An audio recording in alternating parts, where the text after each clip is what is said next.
Hello, everyone. I'm Babbling Bendu, and I'm an event producer here at GameJolt, and I'm really excited to get to talk to none other than Beardedmuscle, one of our GameJolt creators who does great variety streams. But I'll leave this to you. Can you introduce yourself and explain all the cool things you make? Oh, wow. Okay, first of all, thank you so much for introducing me and also having a stage for me to be introduced. So I'm a variety streamer. Been streaming for 5. How long have I been streaming for? 5.5 years now, I think. If I'm doing my math correctly. Bear in mind I don't, but if I do, it's around 5.5 years that I've been streaming. I'm doing variety streaming. Started with the first-person shooters, moved out to RPG, survivals, roguelites. Honestly, anything that makes me laugh or have fun, and therefore also makes my audience enjoy it as well, is what I do. I came from a background of being a powerlifter, working out, and I think we're gonna be talking about it today. But through working out, I somehow found myself being a streamer for games. That's really cool. Yeah. That's like such a unique pathway into playing games. It was a mistake. I didn't intend to be here. For the most part, I think everyone watching here. would say it was not a mistake. Actually, moving on to the subject for a sec, you're talking about the Skeletron. That is so sick. I'm actually excited to see if there's going to be more bosses in the future coming up after Skeletron, because if you guys know the lore for Terraria, obviously there's a lot of other ones that are quite exciting. So Yeah, Terraria. I wonder. Skeletron Prime's hard mode, but he's not the end of it. I'm excited to see if we defeat him, what happens next. And before GameJolt will have their own boss on Terraria. Just saying, if you guys are seeing it, just thinking out loud, I do want credit for that though. So we've already talked a little bit about it, but to go back on that creator-centric focus, how did you said you got into being a creator through powerlifting? Yeah. How did that happen? It happened, I feel like in life, there will be things that happen to you that when they happen, they're sad, right? They're a struggle. They're, kind of like a pit in your life. And you're like, okay, that's the lowest I can go, right? But the beautiful thing is when you get to the lowest part in your life, the only way you can go is up, because you're already at your lowest. So for me, really putting this into a TLDR, which actually I think we shouldn't, right? Because it's a podcast, but I've reached that point of in my life that I tore my hamstring. My hamstring is the back leg muscle, right? It's probably one of the biggest muscles you have on your body after the glutes, which is your butt. And I tore it right at that place. Oh no! Yeah. All I can see, it hurts a lot. It hurts a lot. Ow. Yeah. And at that exact time when that happened, I was basically bedridden for half a year because I couldn't do anything. It kind of puts you in a place that you really cannot move at all. And at that time and place, I was a personal trainer and a life coach with NLP. Anyone that doesn't know what NLP is neuro-linguistic programming, which essentially is a way for you to convince people to do things that they can do, or they're struggling with, if they have post-trauma or a fear of something, or they're looking for some sort of motivation. So through that, I essentially gave them the will to work out and better themselves in life in general. So at that time I basically lost that job because I couldn't move, therefore I wasn't really able to do anything like that. And I was always a gamer, I was a gamer since I was a small kid. I loved gaming. I remember playing on Amiga, on DOS. I used to play, I had that. So I used to play on Amiga, and I loved it since I was a kid, So I was always obsessed with gaming, but I never thought oh, this is something I can make a job out of, I would watch people doing it on Twitch back on 2015, before when Amazon bought them from Justin TV and it became Twitch TV. Yeah. Way back, right? And I'm like, I can't believe those people are making money out of this. How is that even possible, right? And I was after it was just a camera on someone's head, yeah, before right? It was what it is now. Yeah, so I was like, okay, I can't do that. I don't know how they do it, but I always aspired to be a streamer, So I was like, you know what? Now is probably the best time. I don't really have any other options. So half a year into me basically being bedridden, I said, you know what can I do to get out of this lowest point in my life, essentially, right? And I was like, all right, let me just grab my laptop, and a headset and start doing something that I can, and that was streaming. So I started streaming, and it was with the most scuffed setup you can imagine. It was like HyperX headset with like the mic that everything that you say sounds like someone is going to destroy your ears, and a camera from my laptop, and a laptop that was barely running PUBG at that time, PlayerUnknown's Battlegrounds. Oh yeah. So that was the start of my career essentially as a streamer. So from those early beginnings, I think that having those early beginnings makes you in a really good place to give advice to people who are looking into starting out as well. What is the advice you'd give to people who want to get into doing variety streaming themselves? Right. So variety streaming in general, I think, is a later point in career of a streamer. Let me explain to you why. If you're gonna create some sort of like a fan base, someone that watches you, right? They're most likely gonna watch you for you. Even if they say they do, they probably care less about the game you're playing. They care more about how you feel about the game you're playing, right? So if you don't enjoy a game, no one wants to watch you because it's not entertaining, right? So the best recommendation I can give to someone that wants to be a variety streamer is to stick to one game, which is kind of like confusing, right? Because I'm like, you want to be a variety streamer, why would I play just one game? Because in order for people to get to know you, they need to stay for something that they know first, right? So if you're gonna stick, let's say for example for me it was Roblox. People loved Roblox. They would watch me because they know, let's say, Phantom Forces. Huge shout out to Style Studios. I would start playing Phantom Forces. People were like, oh cool, he's playing Phantom Forces, it's a game that I know. But then during the time that I'm playing Phantom Forces, they would get to know me. And then after some time, depending on you honestly and how you feel about that, you can start testing, going to different variety games to kind of like see if people are gonna stick through.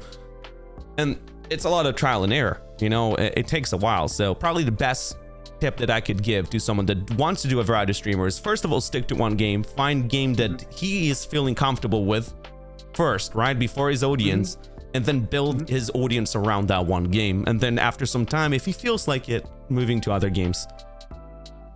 Yeah, that makes total sense. Like while the thing that makes them stick around will be you, that game may be the thing that gets them in the door to give you a try and get to know who you are and all of that. So I think that's great advice.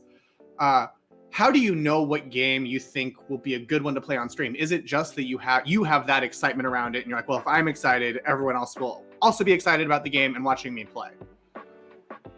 So it's a lot of trial and error. You know, I've had a lot of years, and I still do a lot of years into streaming, so I've made a lot of mistakes in my career. And I think the thing about mistakes is that if you don't stop after you make one, you are bound to succeed. You know, if you don't stop every time something doesn't go right, because people have this tendency, right? When something doesn't go right, it's like, okay, it's not gonna work at all. Drop it and try something else, right? But if you keep persisting in anything you do, you'll get to the point that you will succeed. And it's kind of like, even if it will be by mistake, eventually you will find something that works for you. And for me, even to this day, I will try something that excites me but doesn't bode with my audience, and I'll understand, okay, that doesn't work, let's try something else. You know, it's a lot of trials and error, and that's okay. That's nothing bad, you know. And the more you do it, you're gonna notice with time, you know, like everything, you get more and more professional at as time goes on. You make less and less mistakes. It's not that mistakes doesn't happen, you just make them less often, and therefore eventually get into this like flow kind of, where your audience knows what you're going to be playing, you feel like what you're going to be playing, you're going to enjoy it, you create like kind of like maybe a theme around it, you know, something that excites the audience to see whenever you go live. So probably be my advice. Yeah, I think that makes total sense. I think that failing is a natural part of anything, like you said, and you got to be willing to lose well and fail well so that you can keep going and learn from it, but not be so afraid of that you stop. And I mean, that sort of positivity is a really big hallmark of, I think, your streams in general. Do you have any advice for fostering that kind of upbeat attitude? Wow, okay, so this is kind of deep for me. Yeah. The thing that drives me to be a positive streamer, I think I'm very tomfoolery. I think that's how you say it in English. Like, I'm very foolish as a person, right? I know that when I'm being really foolish, I make people smile. Even when you smile even when I'm saying it, right? Because you know my content, right? I am silly for reason, you know? Like, I know that when I'm acting silly, it makes someone smile. You know, someone is having a good time. You don't know what happens for people, you know? Some people are going through some rough times, you know? someone passed away, something happened in the family, breakup, something happened, and they're struggling. Everybody's struggling with something, you know. And I know that through gaming, through my content, I can make someone smile. Even if I made him just smile for a second, it's one smile more than what he had before, you know. And that honestly, like at the end of the day, that's what really drives me as a streamer. I know that I can make someone feel better about themselves, and I know that I've been going through a lot of that, you know, throughout my career, in life in general. Like, I'm not a perfect person. I've had a lot of, like, you know, struggles. And knowing that I can make someone else happier, you know, that's something that really drives me. Yeah. So honestly, I think that's the mindset that I would also pass to other people, you know. It's like, why do I feel so positive? Is because I know that I can make someone else feel better. And I mean, that's the strongest thing you can have, because that is more precious than anything else, you know. So like, Yeah. that's probably the best tip I can give in that regard. And chat right now, since I know you're not looking at it, is full of testaments of how positive you are and how much you've made people feel good. So I love to see that. But thank you guys. That's why I don't have the chat. I would have lost it. I'm very emotional as a person. Like, I would see things like that, I'll just cry. On that positivity topic, you got your Pikachu tattoo to really emphasize and symbolize your investment in positivity. Why Pikachu? Right, so it's actually a wordplay. It's like I choose Pikachu, so it's Chew, so it's I choose PMA, and PMA stands for positive mental attitude. So it's like Pikachu is just cool. So it was like, actually, he's not my favorite Pokemon. Chat already knows what my favorite Pokemon is. Anyone writes in there, just let me know if someone does, because that's all I'm talking about. So I'm assuming people knows. But anyways, I don't know if they're writing it, but it's Rayquaza. I love Rayquaza. Is absolutely my favorite Pokemon. Said Blastoise. Blastoise, yeah, okay, he's banned. No, but Rayquaza is. But Pikachu, I just love the wordplay of like just I choose PMA, and I just wanted to have like kind of like a momentum for you know, memorabilia of my thought about positive energy, because positive energy for me is something that held me for a lot of really hard time, and I think that if it held me, you know, that kind of like a reminder for me why I do this, because you know, not every day is perfect, you know, like I'm delusional if I think otherwise. Not every day is perfect, but every day is a day, you know, and every day if I can make even a little step forward into making someone, exposing myself to more people so they can have something to laugh on. And you know, and the slogan here on GameJolt for me is I make memes so you don't have to. It's just I'm messing with people on purpose, man. I want people to have fun, man. And you know, I'm not majority of the time I don't take myself too seriously for that reason. You know, I want people to just fool around, and when they see someone that is like, you know, completely 6 days a day in the gym, you know, doing powerlifting full throttle, and then comes in here and just doing some holy stuff just for the heck of it.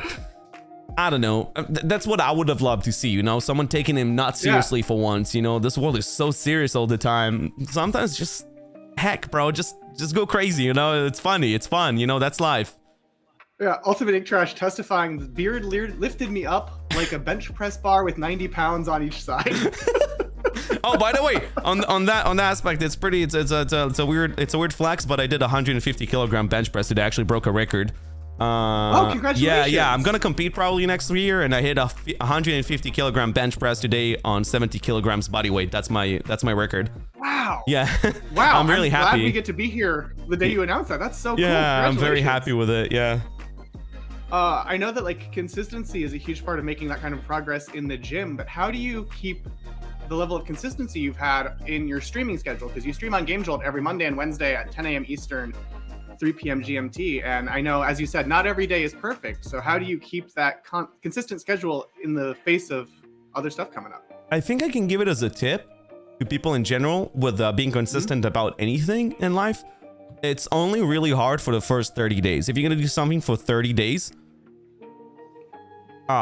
you will find it as a habit. So for me, it reached a point that it's not hard to do it. It's hard not to do it. I am officially addicted to being a streamer. So it goes the same way with gym. You know, like on days that I don't stream, on days that I don't go to the gym, I am so sad. I miss it. I miss my community. It's my family, you know? So it's something that I'm missing. It drives me to go back to it. You know, when I wasn't streaming for a week because I was in Comic-Con, I died to go back to streaming. I was missing going back to the camera and just fooling around and making people smile, and Julius jump scaring me, which creates all this funny videos you guys are seeing all across GameJolt. That's the vibe of it, you know, just fooling around. So yeah, that's definitely what drives me to do it. So I guess that's a tip, right? It kind of answers your question, is like, do something for 30 days. You'll find it very hard not to do. And if it doesn't work, try another 30 days and tell me how you feel after that. You will, you know, physically get addicted to that thing. So obviously it could be a bad thing, but it can as easily be a good thing, right? So going to the gym, working out, streaming, or whatever work you want to do, reading, meditating, which is huge, huge pedestal in my life. Something that really changed my mindset was meditating. I've meditated for, I think, 4 years in a row every single day. And it was started with one day that it was, I don't want to, but I did it anyways. And then I don't want to, I did it anyways. And 30 days afterwards, I'm like, I want to do this and I can't stop, you know? So, yeah, I totally agree with you on that. Sort of when you end up missing it. Like, I know that even when I've done streaming, I end up missing it as well. And then also just when people who you know from the chat, your like internet friends can't make it, you also go, oh man, I miss them. I hope they're doing okay. I haven't seen them around in a little bit. But speaking of a community, how has the GameJolt community inspired your streams? Like, have they inspired you to play any specific games? Have they inspired you to want to do more streams? Anything like that? Well, GameJolt, honestly, that was a huge shocker for me, because I remember the first time I streamed on GameJolt and I was like, wow, I really like this place. People are really nice, you know? I guess I wasn't expecting people to like accept me so quickly, because I know how long it took me to do the same thing on Twitch whenever I did it 5 years ago. People appreciated and accepted me very quickly here, which instantly made me feel like I'm in a new family, you know? And I love you, GameJolt. I really do. You guys are amazing. I'm definitely looking forward to many more years here. But yes, actually, GameJolt introduced me to a lot of games, and anyone that knows GameJolt knows what I'm talking about, where people are obsessed with scary games in here. Obsessed. Yes. People love anything related to you being jump scared, which by coincidence is very related to all the things that happens on my Twitch. People love scaring me, so people really enjoyed that transition, I guess. So yes, it was like Doors, which I started playing here. It was Little Nightmares. It was, what else did I try here? There was a lot of different games on Roblox that we tried. Oh, we tried what's the name of that game?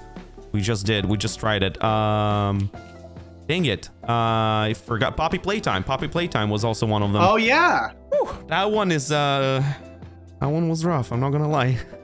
I was quite nervous for the majority of it. It's just like, I don't like dolls anymore. Not that I did before, but now I definitely don't like dolls anymore. And don't let me get started on FNAF, right? Because I know you. No, listen, I can't do it, guys. If I ever see animatronics again now, I will always think, oh no, are they gonna try to kill me? Yeah, I mean, like, I had one in Comic-Con. It was literally just, I forgot his name. Chat probably knows, but it was one of the animatronics, and that was really scary. Like, he was legit looking real. That was really creepy. I went to like a maker fair where someone had like found old Showbiz Pizza animatronics and restored them. And I went before I had seen FNAF, so at the time I was like, oh, this is so cool. And now it would be, I'm going to keep my distance as far as I can, use my longest zoom lens to get photos look at of these things. Don't grab me, Freddy. Oh my god, by the way, complete transition off of the well, I guess in a way it is the subject, but Ink Trash made like this artwork for like how it would look to see FNAF if it was old school type, like I forgot the type of game. When was it? It was SNES, I think. How do you call it? Back like the old. Oh yeah, like the Super Nintendo and all those. Like, is it how you define it? I forgot the actual definition of it, but I was so impressed. You know, like I actually went for his entire thing. I was like, dude, that guy is making like some. I don't know how. My thought process is like, how does he make all the vision of how it would have looked if it was 40 years ago? Like, how do you make the transition inside your head? You know what I mean? Yeah, it's really impressive. I talked to him about that in my interview with him, and so check that out when the recording of that gets posted. I should check it out as well. About his thought process. That was insane. Like the amount of thought process going into it, and just really, I was really impressed by it. Ultimate Ink Trash says he also thinks about that. Yeah. do you have advice for creators who are looking into trying to figure out how to get some brand sponsorships for their content? Like you've partnered with HelloFresh as well. Yeah, you know, you kind of attacked it from the angle I wanted to hit. So well played, my guy. So honestly, like, yeah, the question that you're asked basically is like how to get exposed, right? How to get sponsors, how to get people to kind of like brands to work with you. Well, there's many different approaches. There's a lot of different sites you can kind of like leave your details in, so they can kind of check you out and see what's your concurrent viewers and what's your interaction in chat and what's your impression rate and stuff like that. Do they work? Yes, they do, but they're very circumstantial. They work to an extent, right? Like on big events, like you know, big holidays like Christmas, you're most likely gonna get hit with some sponsor, whether you're bigger or smaller. But the best way to have like this genuine one-on-one conversation that really brings sponsors, right, is going to conventions, right? Because when you go to a convention, they have a chance to really see you without the filters, without the big, like, you know, like, I don't know, neon sign or light system or, you know, the effects you do on stream to make it look so compelling. They have a chance to see you as who you really are. And that's what honestly our companies are looking for. They're looking for someone that they can trust, you know?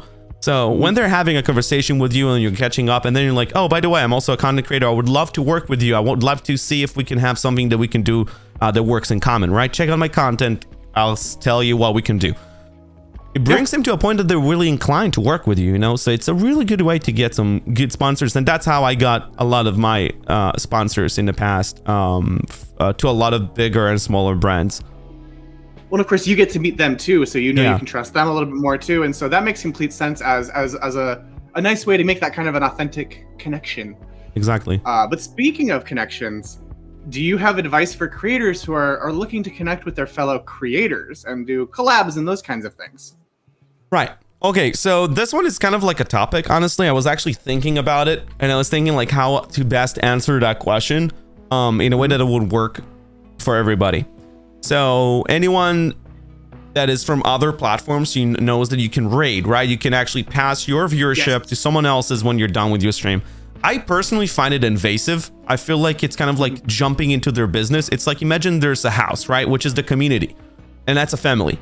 And you decide to just open their door without asking for their permission and just toss your community there. So imagine you're just in the middle. This is how I envision it, right? Okay, chat. Okay, this is how I envision it. I think I never talk about it on stream, right? It's like, imagine I'm just hanging out with my boys, right? Having fun. We're all laughing. And then all of a sudden someone just jumps in, open the door, is like smashing it open, right? It's like, hey, we're here. It's a raid. It's a raid.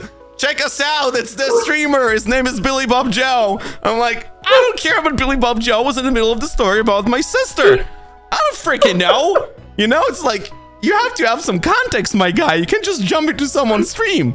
So I don't like raiding. It's especially funny when it's like a big streamer where it's like, oh, hey, 12 people. Here's 1,000. Yeah, I don't know. And it happened. It happened when someone raided me with 300. I'm like, I mean, I appreciate your 300. Now, let's be realistic. Out of those 300, maybe one person is going to come back. Maybe. Yeah. That 300 people have completely messed up with my ADHD. There's no I'm coming back to my regular content after this, right? And after entertain 300 people I was not expecting. So as a streamer, that makes me panic. So, because I personally don't like when people raid, it's not like I don't like when people raid me. It's just, I don't think it's as effective as people assume it will be, right? That's my thought process. So I don't raid. So people assume that's the best tip. It's not. The best tip is to be a viewer. Be a viewer in someone else's stream. When you're an actual avid viewer or from someone else that you like, that is the best way to connect. And that's how I've met my people from my Twitch team. And that's how we connected. People started hanging out in my stream. And then, by the way, afterwards, they're like, I'm also a streamer. Can we hang out? And I'm like, of course. I know you now. Of course, I would like to hang out with you. You're not promoting yourself. You're not being, disrespectful. Of course, I would love to have you in my stream. Why wouldn't I? So probably the best tip that I could give in that is just be in someone else's stream. Actually be a viewer. Actually show interest in this chat, in this community, in himself. Have some fun there. Make him have fun as well. He would love to connect with you. Yeah, I would totally agree with that. And I think what's very telling is that with both the brand question and the fellow creator question, it ultimately is like connect to them as people so they know you. And that is sort of the good way to go forward.